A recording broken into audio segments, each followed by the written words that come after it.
Long before Babylon reached its peak and became a symbol of power and sophistication, a man stood out for transforming a simple city into a center of authority, organization, and influence.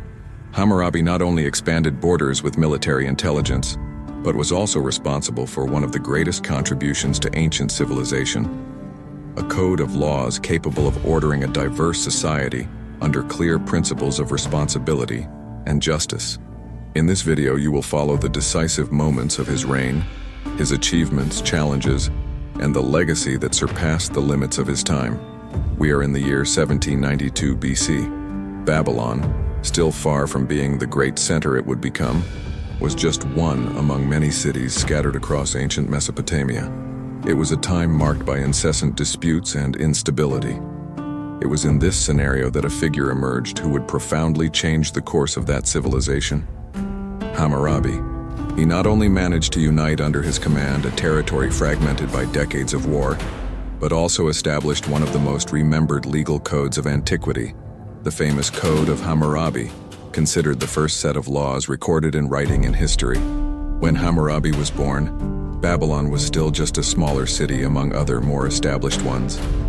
He would be the sixth king of the first Babylonian dynasty, inheriting from his father, Sumu-Abum, a kingdom still under construction. To understand the reality he would face, one must imagine Mesopotamia at that time, a vast region between the Tigris and Euphrates rivers, full of city-states living in constant conflict. Names like Ur, Uruk, Akkad, Nineveh, and Babylon itself, which was still seeking its place. Upon taking the throne, Hammurabi found a limited kingdom with little military or political prominence. Young and newly crowned, he knew every step had to be carefully thought out. One wrong choice could compromise his entire future and that of his people. Therefore, from the beginning, he showed a vision that went beyond the battlefield. He understood that before dreaming of conquests, it was essential to consolidate stability within his borders. The mere use of force would not guarantee success. His adversaries also had armies and were accustomed to conflict. Hammurabi then resorted to diplomacy, weaving alliances and strengthening the base of his government with strategic actions. He observed patiently, waiting for the right moment to act. And when that moment came, he was already prepared. Picture the scene. A troop advances across the dry plains of Mesopotamia, the sun beating down on the cracked ground. Ahead, Hammurabi rides firmly, leading his army towards a confrontation with Rim-Sin, king of Larsa, one of the most fortified and influential cities of southern Mesopotamia, famous for its resistance and military tradition. The task ahead was risky and demanded more than courage. Hammurabi adopted carefully calculated strategies.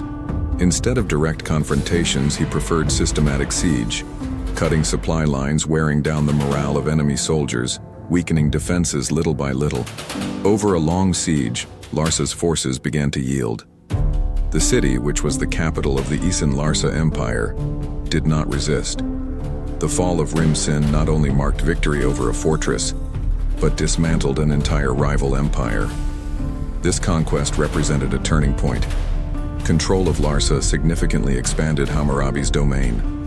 From then on, Babylon began to exert influence over the entire southern region of Mesopotamia.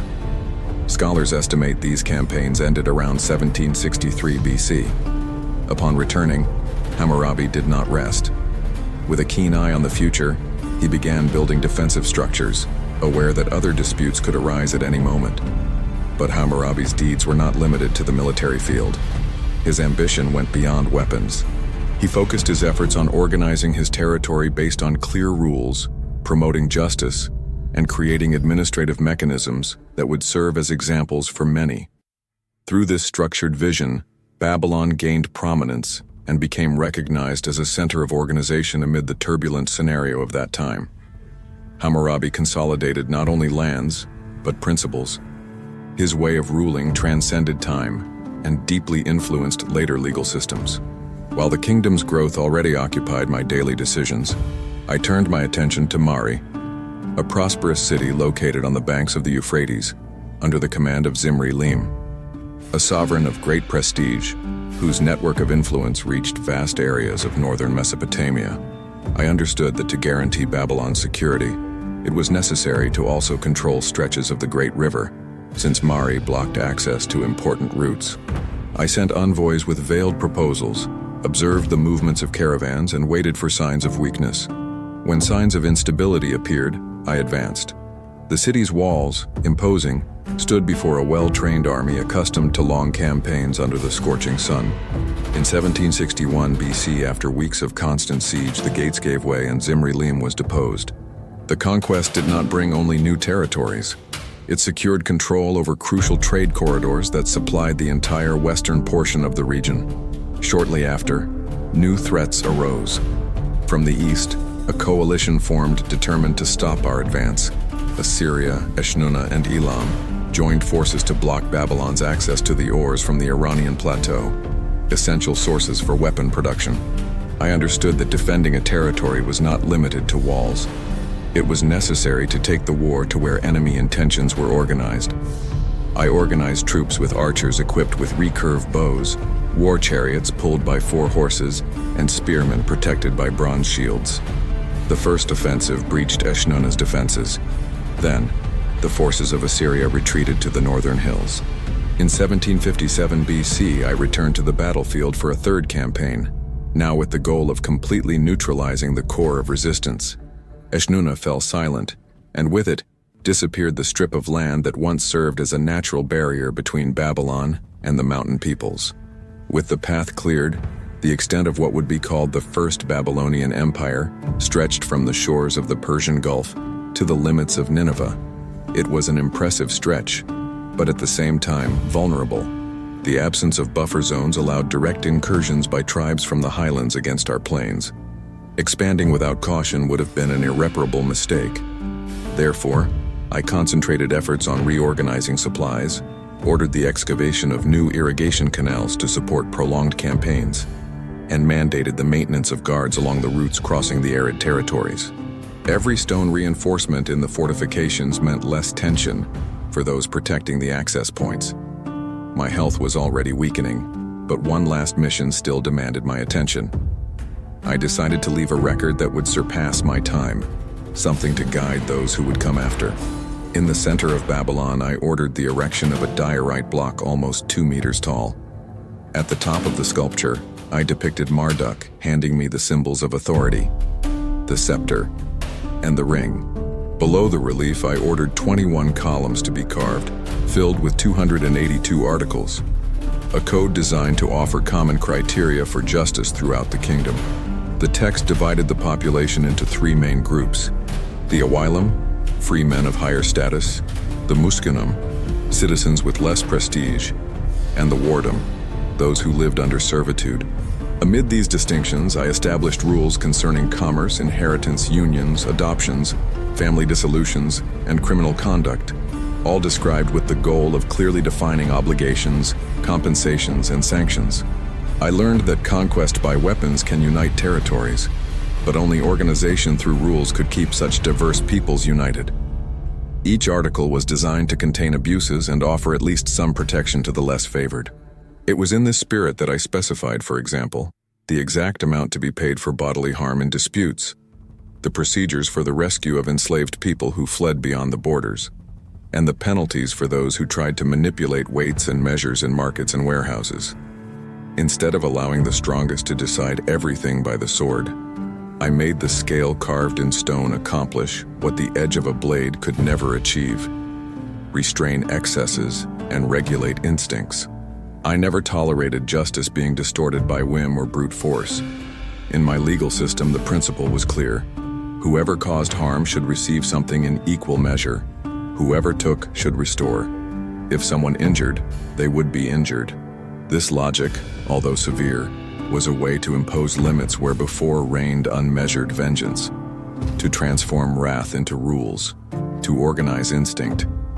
What I did was to try to apply balance in a time when impulse dictated destinies. Justice could not be light, but it had to be just. Only then would the fabric of the empire remain firm. This sense of rigor extended to all spheres of life. A builder who poorly designed a house, causing the death of those who lived in it, should pay with his own life. And if the accident took the life of the resident's child, the architect's child should pay. It was a way to make clear, to build something meant to assume full responsibility for it. The same applied to markets.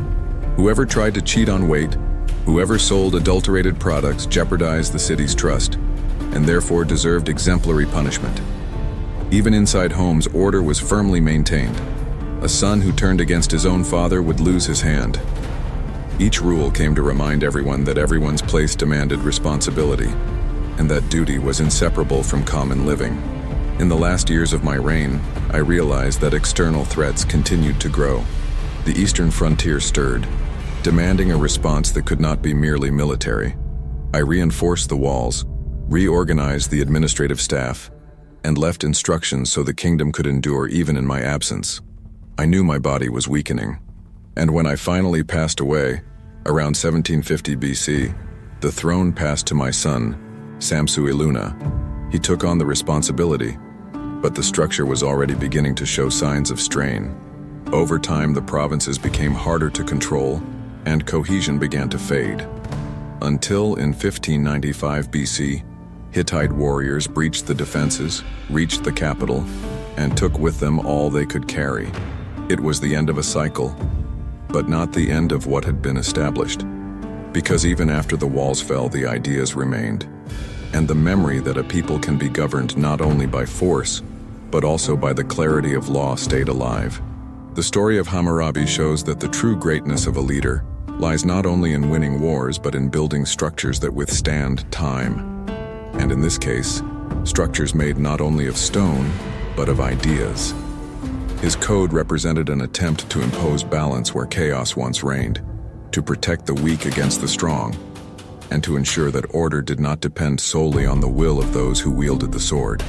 Even with the collapse of his empire years after his death, the marks of his reign continued to influence kingdoms, kings, and lawmakers for centuries.